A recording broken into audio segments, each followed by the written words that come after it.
Our top story at 5, the big surf up and down the coast. Local surfers are loving the waves and the warm weather, but the waves are causing chaos at the Santa Barbara Harbor. And you're looking live at the Santa Barbara Harbor. Our First Alert Weather Center has been tracking some big waves today. And just south of here, one wave turned deadly, sweeping 4 people off a jetty in Redondo Beach. 1 man died, 3 others had to be rescued. Good evening, everybody. I'm CJ Ward. And I'm Beth Farnsworth. More problems surfacing this week for boaters using the entrance at Santa Barbara's harbor. Those big waves we just showed you are pushing more sand around and nearly blocking the harbor entrance. Chief Meteorologist Alan Rose is in our First Alert Weather Center tracking the surf. But first, News Channel 3 senior reporter John Palmentary is live down at the harbor. And John, you found out it's hurting some of the businesses there.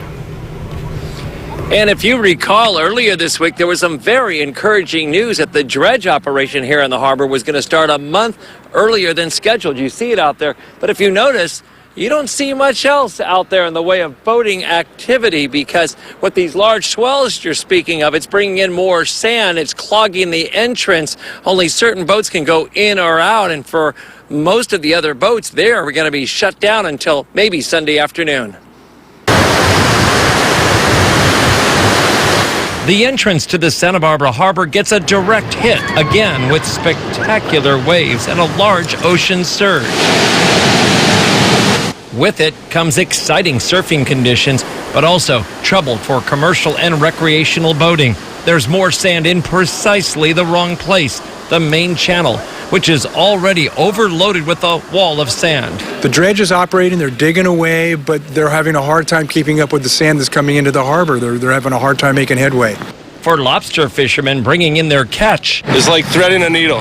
And to get their traps and their catch in, timing is everything. I came in last night at low tide, at sunset, and it was very shallow. I was lucky I didn't hit bottom. Here, boat captains trying to make it into the harbor with shifty sand and high spots are doing a twist to get in without damaging their vessels. Because of all the sand that's accreted in the harbor, we don't have a standard channel, if you will, to go out of.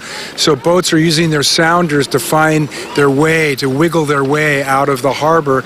And it's be honest with you, it's risky business. We didn't expect that much sand to come back into the harbor so fast, but this swell came up quite quickly in the last 48 hours and moved an enormous amount of sand back into the harbor. The good news is we're digging away, and so just a few days we think we'll be able to punch through. And back here live at the Santa Barbara Harbor entrance, you do see some very small boats that are going in and out. But we have talked, look at the waves that are crashing right there. It shows you how much sand is right there underneath the surface of that water that's stretching across from Sandspit towards the wharf and West Beach. And we talked to some boat owners who say they're just not going to go out even at high tide at this point because the depth is really shrinking and they just can't navigate through safely. We'll have more coming up tonight and tomorrow morning. We'll watch this very closely down here at the Santa Barbara Harbor, where there's 1,100 boats in that harbor right now. Reporting live, I'm John Palmentary, News Channel 3.